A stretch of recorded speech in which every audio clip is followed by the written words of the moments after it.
വിശ്വേട്ടനെയും നാത്തൂനെയും കണ്ടതോടെ വനജ ദേഷ്യം കടിച്ചമർത്തി പുഞ്ചിരിക്കാൻ പാടുപെടുന്നതിനിടയിലാണ് രേണു വന്ന് വനജയുടെ കയ്യിൽ പിടിച്ചത്. എന്താ ഇത് വനജെ, മുഹൂർത്താവാറായില്ലേ? എന്നിട്ടും നീ എന്താ ഇവിടെ തന്നെ ഇങ്ങനെ നിൽക്കുന്നത്? എല്ലാവരും അവിടെ താഴെ നിശ്ചയത്തിനായി തയ്യാറായി കഴിഞ്ഞു അല്ലേ വിശ്വേട്ടാ? അതെ, ഈ ഒരു ചടങ്ങിന് വേണ്ടി ആയിരുന്നില്ലേ നമ്മൾ ഇത്രയും നാൾ ഒരുങ്ങിയിരുന്നത്. ഇത്രയും നേരം അനന്തു എത്താത്തതിൻ്റെ വിഷമമായിരുന്നു. എന്നാൽ ഇപ്പോൾ അതെല്ലാം തീർന്നല്ലോ പെങ്ങളെ. ഇനിയും നമുക്ക് ആ ചടങ്ങ് വെച്ച് താമസിപ്പിക്കണോ? അയ്യോ വിശ്വേട്ടാ, ഞാനിത് അങ്ങോട്ട് പറയാനിരിക്കുകയായിരുന്നു. എന്തായാലും അനന്തു എത്തിയില്ലേ, അത് തന്നെ ആശ്വാസം. എന്നാ പിന്നെ ഞാൻ മോളെയും കൂട്ടി അങ്ങോട്ടേക്ക് വന്നേക്കാം നാത്തൂനെ. നിങ്ങൾ താഴേക്ക് നടന്നോളൂ. മനസ്സിലെ ദേഷ്യമെല്ലാം അടക്കി വെച്ച് വനജ പുഞ്ചിരിയോടെ അത് പറയുമ്പോൾ ഭാര്യയുടെ അഭിനയം കണ്ട് സുധാകരൻ ഒരു നിമിഷം അതിശയിച്ചു പോവുകയായിരുന്നു. നിശ്ചയ പന്തലിലേക്ക് ഒരുക്കങ്ങളൊക്കെ കഴിഞ്ഞ് അച്ചുവിൻ്റെ കൂടെ അനന്തു അവിടേക്ക് ചെന്നിരുന്നു. വന്നിരിക്കുന്ന കുടുംബക്കാരുടെയും സ്വന്തക്കാരുടെയും ഒക്കെ മുഖത്തേക്ക് നോക്കി അവനൊന്ന് പുഞ്ചിരിച്ചുകൊണ്ട് ഇരിക്കുന്നതിനിടയിലേക്കായിരുന്നു വനജയും മൃദുലയും ചേർന്ന് ഭദ്രയുടെ കൈപിടിച്ച് അവിടേക്ക് നടന്നു വന്നത്. കുറച്ചുനേരം കരഞ്ഞിരുന്നപ്പോൾ കണ്ണിൽ നിന്നും ഒലിച്ചിറങ്ങിയ കൺമഷിയെല്ലാം തുടച്ച് വൃത്തിയാക്കി വീണ്ടും മേക്കപ്പ് അണിഞ്ഞപ്പോൾ താൻ ഒന്നുകൂടി സുന്ദരിയായെന്ന ഭാവത്തിലായിരുന്നു അവൾ അവിടേക്ക് ചെന്നിരുന്നത്. അനന്തന്റെ അരികിലേക്ക് അവൾ വന്നിരുന്നപ്പോൾ അവനെ നോക്കി ഭദ്ര ഒന്ന് പുഞ്ചിരിച്ചു. തിരിച്ചവനും ഒരു പുഞ്ചിരി നൽകിയതല്ലാതെ അവളോടൊന്നും പറഞ്ഞില്ല. കാരണവന്മാരെല്ലാം ചേർന്ന് തീയതി കുറിപ്പിക്കലും ജാതക കൈമാറ്റവും എല്ലാം നടത്തുമ്പോഴൊക്കെ ഭദ്ര അവനോട് എന്തൊക്കെയോ സംസാരിച്ചു കൊണ്ടിരുന്നു. എന്നാൽ എല്ലാറ്റിനും അവൻ മൂളിക്കേൾക്കുക അല്ലാതെ മറ്റൊന്നും പറയാൻ ശ്രമിച്ചില്ല. അതിനിടയിലാണ് മോതിരമാറ്റ ചടങ്ങിനായി എല്ലാവരും കാത്തിരുന്നത്. ഭദ്രയുടെ പേരെഴുതിയ റിങ് അനന്തുവിൻ്റെ വിരലിലേക്ക് അവൾ ഇടുമ്പോൾ അവനെ നോക്കി അവൾ സ്നേഹത്തോടെ ഒന്ന് പുഞ്ചിരിച്ചു. താൻ ഏറെ നാളായി ആഗ്രഹിച്ചതെല്ലാം നടന്നുകൊണ്ടിരിക്കുന്നതിൻ്റെ ത്രില്ലിലും കൂടിയായിരുന്നു അവൾ അന്നേരം. ഇതിനിടയിലാണ് പുറത്തു നടക്കുന്ന അനന്തൻ സാറിൻ്റെ നിശ്ചയ ചടങ്ങ് കാണാനുള്ള ചെറിയൊരു താല്പര്യത്തിൻ്റെ പുറത്ത് വേദ പുറത്തേക്ക് ഇറങ്ങി വന്നത്. കൈലാസത്തിൻ്റെ വീട്ടുമുറ്റത്ത് ഒരുക്കിയിരുന്ന ആ വലിയ പന്തലിന് നടുവിൽ നടക്കുന്ന ചടങ്ങിലേക്ക് അവൾ ആകാംക്ഷയോടെ ഒന്ന് എത്തി നോക്കി. അന്നേരമാണ് അനന്തൻ ഭദ്രയുടെ കൈവിരലിൽ മോതിരം അണിയാൻ തുടങ്ങിയത്. അനന്തൻ എന്ന പേരെഴുതിയ മോതിരം തൻ്റെ കൈവിരലിൽ അണിയുന്നതിനായി കാത്തിരിക്കുന്ന ഭദ്രയുടെ വിരലിലേക്ക് അവൻ മോതിരമിടാൻ ഒരുങ്ങുമ്പോഴായിരുന്നു അവൻ്റെ കണ്ണുകൾ അറിയാതെ വേദയിലേക്ക് ചെന്നെത്തിയത്. തന്നെ നോക്കി നിൽക്കുന്ന അവളുടെ കണ്ണുകളുമായി അവൻ്റെ കണ്ണുകൾ ചെന്നുടക്കിയതും പെട്ടെന്ന് ആ മനസ്സ് അറിയാതെ ഒന്ന് പതറിപ്പോയിരുന്നു. അവൻ്റെ ആ നോട്ടം അവളിലേക്ക് മാത്രമായി ചെന്നെടുത്തപ്പോൾ അതുവരെ തോന്നാതിരുന്ന എന്തോ ഒരു പ്രത്യേക ഫീല് ആ നോട്ടത്തിൽ നിന്നും അവൻ അനുഭവപ്പെട്ടതുപോലെ തോന്നുകയായിരുന്നു. ആ വിടർന്ന കണ്ണുകളിലേക്കുള്ള നോട്ടത്തിൽ നിന്നും പെട്ടെന്ന് തെന്നി മാറാൻ കഴിയാത്തതുപോലെ അവൻ അറിയാതെ നിന്നു പോയപ്പോൾ അച്ചു അവനെ ഒന്ന് തട്ടി വിളിച്ചു. എന്താടാ, എൻ്റെ അനിയൻ്റെ ഫ്യൂസ് പെട്ടെന്ന് അടിച്ചുപോയോ? അച്ചുവിൻ്റെ ആ തമാശ കേട്ടതും പെട്ടെന്ന് എല്ലാവരും ഒന്നടങ്ക് ചിരിച്ചുപോയി. എന്നാൽ അതൊന്നും കേട്ട് ചിരിക്കാൻ അവൻ്റെ മനസ്സന്നേരം തയ്യാറായിരുന്നില്ല. മുഹൂർത്തം തെറ്റിക്കാതെ ആ മോതിരം ഭദ്രയുടെ വിരലിൽ അണിയിക്കാൻ അവർ പറഞ്ഞതും അവൻ്റെ കൈവിരലുകൾ അന്നേരം യാന്ത്രികമായി ചലിക്കുകയായിരുന്നു. അനന്തൻ എന്ന പേര് തൻ്റെ വിരലിൽ പതിഞ്ഞു കിട്ടിയ സന്തോഷത്തിൽ ഭദ്ര ആ മോതിരത്തിൽ ഒരു ചുംബനം നൽകി. അനന്തുവിനെ നോക്കിയപ്പോൾ അവൻ്റെ കണ്ണുകൾ മറ്റെവിടേക്കോ സഞ്ചരിക്കുകയാണെന്ന് ഭദ്ര തിരിച്ചറിയുകയായിരുന്നു. അപ്പോഴേക്കും വേദ അവിടെ നിന്നും തിരിച്ച് അകത്തേക്ക് കയറിപ്പോയിരുന്നു. അനന്തുവേട്ടൻ ഇതാരെയായി നോക്കുന്നത്? എന്താ എന്താ നീ ചോദിച്ചേ? കുറച്ചു നേരമായി ഞാൻ അനന്തുവേട്ടനെ ശ്രദ്ധിക്കുന്നു. അനന്തുവേട്ടൻ്റെ ശ്രദ്ധ ഇവിടെയൊന്നും അല്ല, മറ്റെവിടേക്കോ ആണ്. ഒരുപാട് നാളുകൾക്ക് ശേഷം കാത്തിരുന്ന് നടക്കുന്ന നമ്മുടെ ഈ ചടങ്ങിൽ അല്പം പുഞ്ചിരിക്കാൻ ശ്രമിക്കുന്നതിൽ പോലും അനന്തേട്ടൻ എന്തോ പിശുക്ക് കാണിക്കുന്നത് പോലെയാ എനിക്ക് തോന്നുന്നത്. ഏയ്, അതൊക്കെ ഭദ്രയ്ക്ക് വെറുതെ തോന്നുന്നതാ. തോന്നലൊന്നുമല്ല. അനന്തേട്ടനെ ഞാൻ ഇന്നും ഇന്നലെയും കാണാൻ തുടങ്ങിയതല്ലല്ലോ. ഈ മുഖത്തെ മാറ്റങ്ങൾ എനിക്ക് പെട്ടെന്ന് മനസ്സിലാക്കാനാവും. നീ ഇതെന്തൊക്കെയായി പറയുന്നത്? ദേ, ആളുകളൊക്കെ നമ്മളെ ശ്രദ്ധിക്കുന്നത്. ഓരോന്നും പറഞ്ഞ് ഈ ദിവസം വെറുതെ മുഷിപ്പിക്കാൻ നിൽക്കണ്ട. അവനത് പറഞ്ഞു തീരുന്നതിന് മുമ്പേ ഫോട്ടോഗ്രാഫർ അവരെ ഒരുമിച്ച് നിർത്തിയുള്ള ക്ലിപ്പുകൾ എടുക്കാനായി പെട്ടെന്ന് അവിടേക്ക് വന്നു.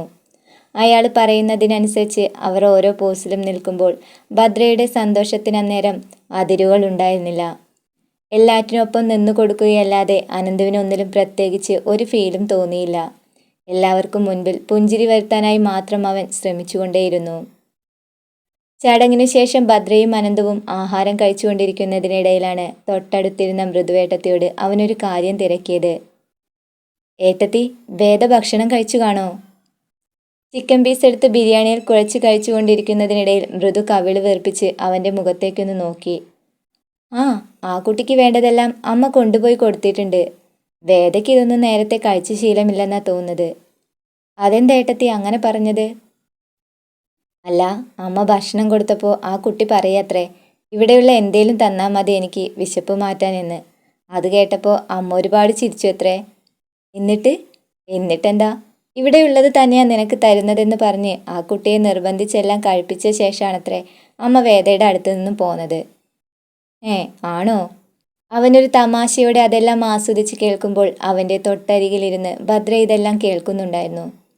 കഴിക്കാനെടുത്ത ഭക്ഷണത്തെ കൈവെള്ളയിൽ ഞെക്കി അമർത്തുമ്പോൾ വേദയോടുള്ള അവളുടെ ദേഷ്യം അവൾ സ്വയം കടിച്ചമർത്താൻ ശ്രമിക്കുകയായിരുന്നു അന്നേരം.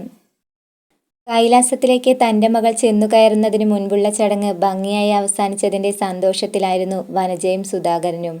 അതുപോലെ തന്നെയായിരുന്നു വിശ്വത്തിൻ്റെ കുടുംബവും. എല്ലാം നല്ല രീതിയിൽ അവസാനിച്ചു എന്ന സംതൃപ്തി നിലനിൽക്കുമ്പോഴും വിശ്വംഭരൻ്റെ മനസ്സ് മാത്രം ശാന്തമായിരുന്നില്ല. എവിടുന്നോ വലിഞ്ഞു കയറി വന്നവളെ കൈലാസത്തിൽ പിടിച്ചു നിർത്തിയതിൽ അയാൾക്ക് തീരെ താല്പര്യവും ഉണ്ടായിരുന്നില്ല. കാരണം അയാൾക്ക് പെങ്ങളോടും പെങ്ങളുടെ മകളായ ഭദ്രയോടും അത്രയേറെ സ്നേഹക്കൂടുതലുണ്ടായിരുന്നു. ആ സ്നേഹത്തിൻ്റെ പേരിൽ പലപ്പോഴും മുതലെടുപ്പ് നടത്താൻ ശ്രമിക്കുന്നവളായിരുന്നു വനജ. ചേട്ടൻ്റെ സ്നേഹം പണമായും സ്വർണമായുമെല്ലാം കൈപ്പറ്റാൻ മിടുക്കു കാട്ടുമ്പോൾ സുധാകരൻ അതിൽ നിന്നെല്ലാം എതിർപ്പ് പ്രകടിപ്പിക്കാനും അവരെ നല്ലത് പറഞ്ഞ് ഉപദേശിക്കാനും ശ്രമിച്ചിട്ടുണ്ട്. എന്നാൽ തൻ്റെ വാക്കൊരിക്കലും അനുസരിക്കാൻ താല്പര്യമില്ലാത്ത ഭാര്യയെ നേർവഴിക്ക് നയിക്കുന്നതിൽ അയാൾ പലപ്പോഴും പരാജയപ്പെട്ടതല്ലാതെ മറ്റൊന്നിനും അയാൾക്ക് സാധിച്ചിരുന്നില്ല.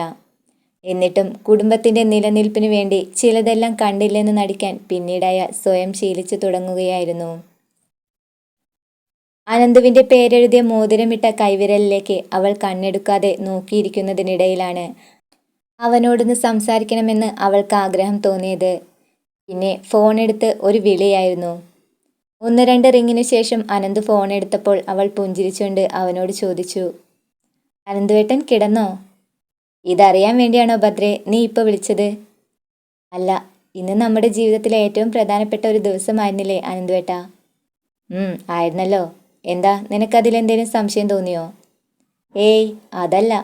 ഇന്ന് അനന്തുവേട്ടൻ എൻ്റെ കൈവിരലിൽ അണിയിച്ച മോതിരത്തെ ഇങ്ങനെ നോക്കിയിരുന്നപ്പോൾ പെട്ടെന്നെന്തോ എനിക്ക് ആ ശബ്ദം ഒന്ന് കേൾക്കണമെന്ന് തോന്നി.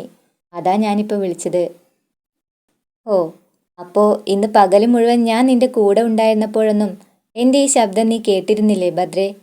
അതൊന്നും പോരാഞ്ഞിട്ടാണോ ഈ രാത്രിയിൽ നീ വിളിച്ചിരിക്കുന്നത്? കഷ്ടം. നിശ്ചയം കഴിഞ്ഞാലെങ്കിലും അനന്തുവേട്ടൻ ഇത്തിരി റൊമാൻറ്റിക് ആകുമെന്നാണ് ഞാൻ കരുതിയത്. ഒക്കെ വെറുതെയാ. സത്യത്തിൽ എനിക്ക് തോന്നുന്ന ഈ ഫീലിങ്സ് ഒന്നും അനന്തുവേട്ടൻ ഇതുവരെ തോന്നിയിട്ടില്ലേ?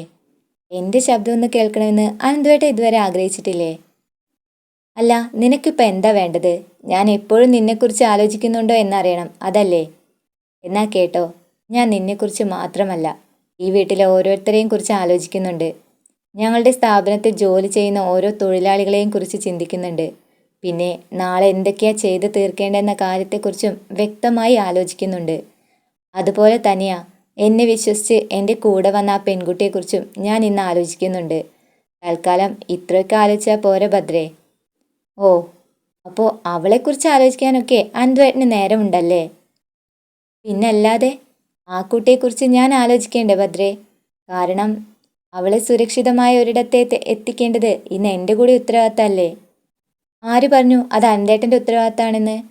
അവളെ അങ്ങ് പറഞ്ഞു വിട്ടാൽ തീരുന്നതല്ലേ ഈ ഉത്തരവാദിത്തം? അതും അല്ലെങ്കിൽ ഏതെങ്കിലും ഹോസ്റ്റലിലോ അനാഥാലയത്തിലോ കൊണ്ട് ചെന്നാക്കണം. അല്ലാതെ ആരാ എന്താ എന്നൊന്നും അറിയാതെ വീട്ടിലേക്ക് വിളിച്ചു കയറ്റി പൊറുപ്പിക്കുകയല്ല വേണ്ടത്. ഈ ലോകത്ത് എത്രയോ അനാഥരുണ്ട്. അവരുടെയൊക്കെ പിറകെ പോകാനും അവരുടെയൊക്കെ പ്രശ്നങ്ങൾ പരിഹരിക്കാനും ഈ നാട്ടിലെ അനന്തുവേട്ടൻ മാത്രമേ ഉള്ളൂ എന്ന് ഞാൻ പറഞ്ഞില്ല. പക്ഷേ തൽക്കാലം ഇപ്പോൾ ആ കുട്ടിയെ സഹായിക്കേണ്ടത് ഞാൻ തന്നെയാ. പിന്നെ സാഹചര്യങ്ങളുടെ സമ്മർദ്ദം മൂലം ഒറ്റപ്പെട്ടു പോയ ഒരു പെൺകുട്ടിയുടെ അവസ്ഥ എന്തായിരിക്കുമെന്ന് ഒരു പെണ്ണായ നിനക്ക് ഞാൻ പറഞ്ഞു തരേണ്ട ആവശ്യമുണ്ടോ ഭദ്രേ? എന്ത് സാഹചര്യം? എൻ്റെ അനന്തുവേട്ടാ, ഇന്നത്തെ കാലത്ത് ഇവളുമാരെയൊന്നും വിശ്വസിക്കാൻ പാടില്ല. വലിയ വലിയ വീടുകളിലെല്ലാം കയറിപ്പറ്റി ചില തട്ടിപ്പുകളൊക്കെ ചെയ്ത് മോഷണം നടത്താനാണ് ഇവളുടെയൊക്കെ ഉദ്ദേശമെന്ന് ആർക്കറിയാം. ഭദ്രേ! ആ വിളിയിൽ പെട്ടെന്ന് അവളുടെ ഫോണൊന്ന് വിറച്ചുപോയി. അവനിൽ നിന്നും അങ്ങനെയൊരു പ്രതികരണം അവൾ ഒട്ടും പ്രതീക്ഷിച്ചതല്ലായിരുന്നു. പിന്നീടൊന്നും അവളോട് സംസാരിക്കാൻ നിൽക്കാതെ അവൻ വേഗം ഫോൺ കോൾ കട്ട് ചെയ്തു. അത് കണ്ടപ്പോൾ ഭദ്രയ്ക്കും സഹിക്കാനായില്ല. അവനോടുള്ള ദേഷ്യത്തിൻ്റെ പുറത്ത് പെട്ടെന്ന് അവൾ ഫോണെടുത്ത് ബെഡിന് മുകളിലേക്ക് വലിച്ചെറിഞ്ഞു. ഇന്ന് എവിടുന്നോ വലിഞ്ഞു കയറി വന്നവളോടുള്ള ഉത്തരവാദിത്വം സ്നേഹമൊക്കെ അനന്തേട്ടൻ്റെ വാക്കുകളിൽ നിറഞ്ഞൊഴുക. എന്നാൽ വർഷങ്ങളോളം അയാളെ മനസ്സിൽ കൊണ്ട് നടക്കുന്ന എൻ്റെ സ്നേഹവും പരിഗണനയിലൊന്നും അയാൾക്കൊരു പുല്ല് വില പോലുമില്ല. വരട്ടെ, ഇതെവിടെ വരെ പോകുന്നു എനിക്കൊന്ന് അറിയണം. അങ്ങനെ ഈ ഭദ്രയെ വിഡ്ഢിയാക്കി ഒരുത്തേയും ഇവിടെ വാഴിക്കാമെന്ന് ആരും കരുതണ്ട. കണ്ണുകൾ തുറപ്പിച്ച് ദേഷ്യത്തോടെ അവൾ അലമാരയുടെ ദർപ്പണത്തിലേക്ക് അവളെ തന്നെയൊന്ന് ഉറ്റുനോക്കി. ഭദ്രയുടെ സംസാരത്തിൽ കലി കയറിയ അവൻ അല്പം ആശ്വാസത്തിന് വേണ്ടിയാണ് മുറിയിൽ നിന്നും പുറത്തേക്ക് ഇറങ്ങിയത്. അപ്പോഴായിരുന്നു അവനെ തിരക്കി അച്ചു അവൻ്റെ അടുത്തേക്ക് നടന്നു വന്നത്. ആ, നീ കിടന്നു കാണുമെന്നാ ഞാൻ കരുതിയത്. എന്നാൽ ആ സംശയം ഒന്ന് തീർത്തിട്ട് വരാമെന്ന് കരുതിയാ ഞാൻ ഇവിടേക്ക് വന്ന് നോക്കിയത്. ഇനിയിപ്പോൾ നീ കിടക്കാനായില്ലെങ്കിൽ അച്ചുവേട്ടന് നിന്നോട് കുറച്ച് സംസാരിക്കണമെന്നുണ്ട്. എന്താ ഏട്ടാ, എന്താ കാര്യം? നീ വാ അനന്തു, നമുക്ക് കുറച്ചു നേരം ആ ബാൽക്കണിയിൽ പോയി നിൽക്കാം. അതും പറഞ്ഞ് അച്ചു അവനെ ചേർത്ത് പിടിച്ച് ബാൽക്കണിയിലേക്ക് പോകുമ്പോൾ ഒന്നും മനസ്സിലാവാതെ അനന്തു അവൻ്റെ കൂടെ പോയി. നിലാവെളിച്ചത്തെ നോക്കി കുറച്ചു സമയം അച്ചു ഒന്നും പറയാതെ നിൽക്കുമ്പോഴാണ് അനന്തുവിൻ്റെ ആകാംക്ഷ കൂടിക്കൂടി വന്നത്. അച്ചുവേട്ടാ, നമ്മളിവിടെ വന്നിട്ട് കുറച്ച് നേരമായിട്ടോ. കാര്യം എന്താണെന്ന് അച്ചുവേട്ടൻ ഇതുവരെ പറഞ്ഞില്ല. എന്നോട് സംസാരിക്കാൻ എൻ്റെ ഏട്ടന് ഇത്രയും മുഖവുരയുടെ ആവശ്യമുണ്ടോ? ഏയ്, ഇതൊന്നും അല്ലടാ അനന്തു. നിന്നോടൊരു കാര്യം പറയാൻ എനിക്ക് എന്തിനാടാ മുഖവുര? ഞാൻ നിന്നെ കൂട്ടിക്കൊണ്ടുവന്നത് ആ കുട്ടിയുടെ കാര്യം പറയാനാ. ആര്, വേദയുടെയോ? അതെ. ആ കുട്ടിയെക്കുറിച്ച് നിനക്കെന്തേലും കൂടുതൽ അറിയോടാ? ഇനി എന്ത് ചെയ്യാനാ നിന്റെ പ്ലാന്? ആ കുട്ടിയുടെ പേരിൽ ഇന്നിവിടെ ഉണ്ടായ പ്രശ്നങ്ങളൊക്കെ നീയും കണ്ടതല്ലേ അനന്തു? ആരാ എന്താ എന്നൊന്നും അറിയാതെ ആ കുട്ടിയെ ഇവിടെ ഇങ്ങനെ പിടിച്ചു നിർത്താൻ നമുക്ക് സാധിക്കോടാ? അച്ചുവേട്ടൻ്റെ ആശങ്ക നിറഞ്ഞ ചോദ്യം കേട്ടപ്പോൾ അവനൊന്ന് പുഞ്ചിരിച്ചു.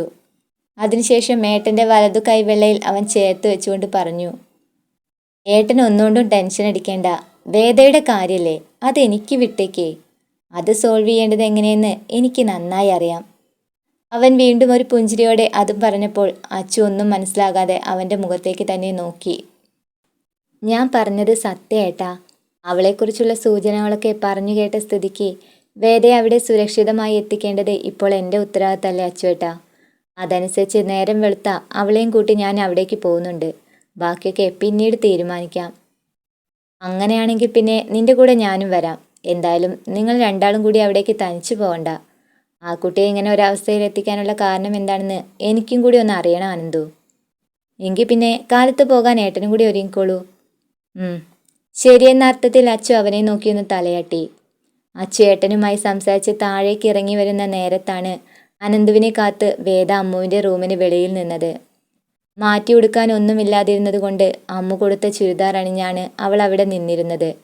പെട്ടെന്ന് അവളെ കണ്ടപ്പോൾ അത് തൻ്റെ അമ്മുക്കുട്ടിയാണെന്നാണ് അവൻ ആദ്യം കരുതിയത്. എന്നാൽ അരയ്ക്കൊപ്പം നീണ്ടു മടഞ്ഞിട്ട മുടി കണ്ടപ്പോൾ അത് വേദയാണെന്ന് അവന് പെട്ടെന്ന് മനസ്സിലായി.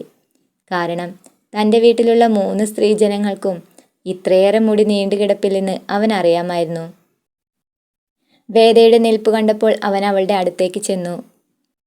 താനെന്താടോ ഇതുവരെ കിടന്നില്ലേ? കിടന്നിട്ട് ഉറക്കം വന്നില്ല സാർ. കണ്ണടയ്ക്കുമ്പോൾ എന്തോ ഒരു പേടി പോലെ തോന്നി. അതാ അമ്മുവിൻ്റെ ഉറക്കത്തെ ശല്യം ചെയ്യാതെ ഞാൻ വേഗം പുറത്തേക്ക് ഇറങ്ങിയത്. പിന്നെ എനിക്ക് ഈ സൗകര്യങ്ങളിലൊന്നും കിടന്ന അത്ര ശീലമില്ല സാർ. ആകെ കൂടി എന്തൊക്കെയോ ഒരു പ്രയാസം പോലെ തോന്നി.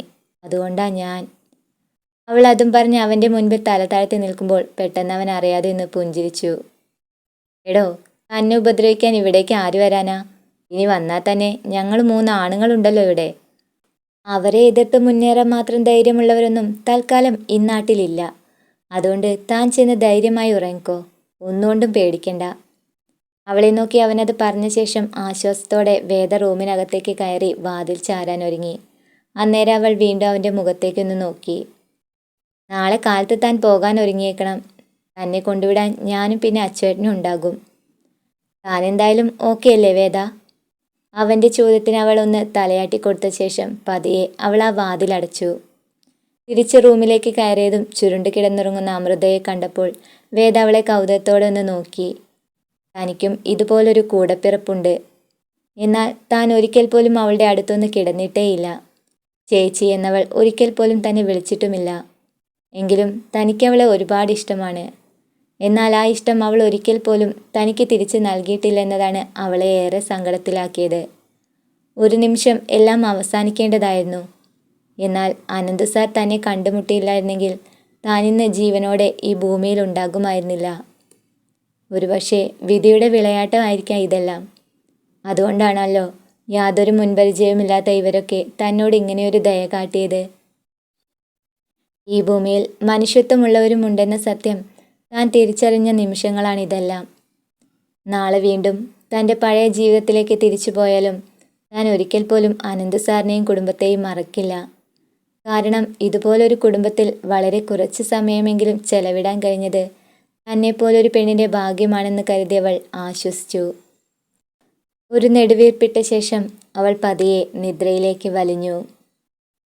കൈലാസത്തിലെ അംഗങ്ങൾ ഉണരുന്നതിനു മുൻപേ വേദ എഴുന്നേറ്റ് കുളിയെല്ലാം കഴിഞ്ഞിരുന്നു. അപ്പോഴും അമ്മു നല്ല ഉറക്കത്തിലായിരുന്നു. അവൾ മുറിയിൽ നിന്നും പുറത്തേക്ക് ഇറങ്ങി വരുമ്പോഴാണ് രേണുക കുളിയെല്ലാം കഴിഞ്ഞ് ഈറൻമുടി ടവലുകൊണ്ട് കെട്ടിവെച്ച് നടന്നു വരുന്നത് അവൾ ശ്രദ്ധിച്ചത്. അതിനിടയിൽ പെട്ടെന്ന് വേദയെ കണ്ടപ്പോൾ രേണു ആശ്ചര്യത്തോടെ ഒന്ന് നോക്കി. മോളെന്തിനാ ഇത്ര നേരത്തെ ഉണർന്നത്? ഇവിടെ ഞാനല്ലാതെ ആരും ഈ നേരത്തെ എണീക്കാറില്ല. മൃദു കുറച്ചുകൂടി കഴിഞ്ഞാൽ എത്തും. അമ്മുവിൻ്റെ കാര്യം പിന്നെ പറയേ വേണ്ട. സൂര്യനുദിച്ച് ഉച്ചയിൽ വന്നാലും തല്ലി വിളിച്ച് എഴുന്നേൽപ്പിക്കണം അവളെ. മിക്കവാറും അത് അനന്ത് തന്നെയാ ചെയ്യാറ്. പിന്നെ രണ്ടേട്ടന്മാരും കൂടി പുന്നാരിച്ച് ഇത്തിരി വഷളാക്കിയത് കാരണം അവൾ ഇങ്ങനെയൊക്കെ ആയില്ലെങ്കിലേ അത്ഭുതമുള്ളൂ. അതും പറഞ്ഞ് രേണുക ഒരു പുഞ്ചിരിയോടെ പൂജാമുറിയിലേക്ക് നടന്നപ്പോൾ വേദയും അവൾക്കൊപ്പം പിന്നാലെ ചെന്നു. എന്നാൽ പൂജാമുറിക്കകത്തേക്ക് കയറാൻ അവൾ അല്പം മടിയോടെയാണ് അവിടെ നിന്നത്. ഒരു പക്ഷേ ഈ കുടുംബത്തിലെ ആരുമല്ലാത്ത താൻ അനുവാദമില്ലാതെ പൂജാമുറിയിലേക്ക് പ്രവേശിച്ചാൽ അതൊരു പക്ഷേ അനന്തു സാറിൻ്റെ അമ്മയ്ക്കത് ഇഷ്ടമാകണമെന്നില്ലല്ലോ. അതുകൊണ്ട് വാതിൽപ്പടിയിൽ തന്നെ നിൽക്കാമെന്നവൾ കരുതി പൂജാമുറിയിലേക്ക് ഒന്ന് എത്തിച്ചു നോക്കി. ശ്രീകൃഷ്ണ ഭഗവാന്റെ വിഗ്രഹത്തിന് മുൻപിൽ നിലവിളക്കും പൂക്കളുമെല്ലാം അലങ്കരിച്ച് മനോഹരമായിരിക്കുന്നത് കണ്ടപ്പോൾ തൻ്റെ വീട്ടിൽ താനൊരു കൊച്ചു ഫോട്ടോയ്ക്ക് മുൻപിൽ പ്രാർത്ഥനയോടെ നിൽക്കുന്നതാണ് അവൾക്ക് അന്നേരം ഓർമ്മയിൽ തെളിഞ്ഞത്. വിളക്കിൽ എണ്ണയൊഴിച്ച് തിരിയിട്ട ശേഷം കയ്യിലെ എണ്ണ തലയിൽ തടവാൻ നേരമാണ് രേണുക വാതിലിനപ്പുറത്തേക്ക് കണ്ണനെ നോക്കി നിൽക്കുന്ന വേദയെ ശ്രദ്ധിച്ചത്. അവളുടെ ആ നിൽപ്പ് കണ്ടപ്പോൾ രേണുകയ്ക്ക് എന്തെന്നില്ലാത്ത ഒരു വാത്സല്യം അവളോട് തോന്നിപ്പോയി. മോളെന്താ അവിടെ തന്നെ നിന്ന് കഴിഞ്ഞത്? ഇങ്ങോട്ട് കയറി വാ. അതമ്മേ, എനിക്കകത്തേക്ക് വരാൻ പറ്റുമോ? ഞാൻ ഈ വീട്ടിലെ ഒരു അംഗമല്ലല്ലോ അമ്മേ. അവൾ അങ്ങനെ പറഞ്ഞതും രേണു വേഗം അവളുടെ അടുത്തേക്ക് ചെന്നു. എന്നിട്ട് ഭഗവാന്റെ വിഗ്രഹത്തിലേക്ക് നോക്കിക്കൊണ്ടവർ ഒന്ന് പുഞ്ചിരിച്ചു. ആ ഇരിക്കുന്നത് സാക്ഷാൽ ശ്രീകൃഷ്ണ ഭഗവാനാണ്. അദ്ദേഹത്തിൻ്റെ മുന്നിൽ എല്ലാവരും തുല്യരാണ് കുട്ടി. പിന്നെ ആളുകൾ എന്തേലും വേർതിരിവ് കാണിക്കുന്നുണ്ടെങ്കിൽ അത് അവരുടെ മനസ്സിൻ്റെ പ്രശ്നമാണ്. ഇവിടെ ഈ അമ്മയ്ക്ക് അങ്ങനെ ഒരു വേർതിരിവില്ല.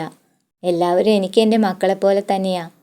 മോളെക്കുറിച്ച് എനിക്ക് കൂടുതലൊന്നും അറിയില്ലെങ്കിലും നിന്നെ ഞാൻ എൻ്റെ അമ്മുവിൻ്റെ സ്ഥാനത്താണ് കാണുന്നത്. അതുകൊണ്ട് തൽക്കാലം അങ്ങനെയുള്ള ചിന്തകളൊക്കെ വെടിഞ്ഞ് മോള് കയറി വാ. അവളെ നോക്കി സ്നേഹത്തോടെ രേണു അത് പറഞ്ഞ ശേഷം വീണ്ടും അകത്തേക്ക് കയറിയപ്പോൾ കൂടെ വേദയും അവിടേക്ക് ചെന്നു. രേണുക നിലവിളക്ക് കത്തിച്ചപ്പോൾ അവർക്കൊപ്പം വേദയും കണ്ണടച്ച് പ്രാർത്ഥിച്ചു. പ്രാർത്ഥന കഴിഞ്ഞ് രേണുക കണ്ണു തുറന്നു നോക്കുമ്പോഴും വേദ തൊഴുകൈകളോടെ അവിടെ നിൽക്കുന്നതാണ് അവർ കണ്ടത്. അന്നേരം അവളെ ശല്യപ്പെടുത്തേണ്ടെന്ന് കരുതി ഒന്നും പറയാതെ അവരവിടെ നിന്നും പതിയെ ഇറങ്ങി പോവുകയും ചെയ്തു. പ്രാർത്ഥനയോടെ നിൽക്കുമ്പോൾ വേദയുടെ അടഞ്ഞ കണ്ണിൽ നിന്നും അറിയാതെ കണ്ണുനീരിട്ട് ആ കവിളുകളെ നനയിച്ചിരുന്നു. അത് അമർത്തി തുടച്ചുകൊണ്ടവൾ പൂജാമുറിയിൽ നിന്നും പുറത്തേക്ക് ഇറങ്ങുന്ന നേരത്താണ് സ്റ്റെയർ കേസ് ഇറങ്ങി അനന്തു അവിടേക്ക് നടന്നു വന്നത്. അവനെ കണ്ടതും അവൾ മുഖം തുടച്ചുകൊണ്ട് അവൻ്റെ മുൻപിലൊന്ന് പുഞ്ചിരിക്കാനായി ശ്രമിച്ചു. ആഹാ, താനാള് കൊള്ളാലോ.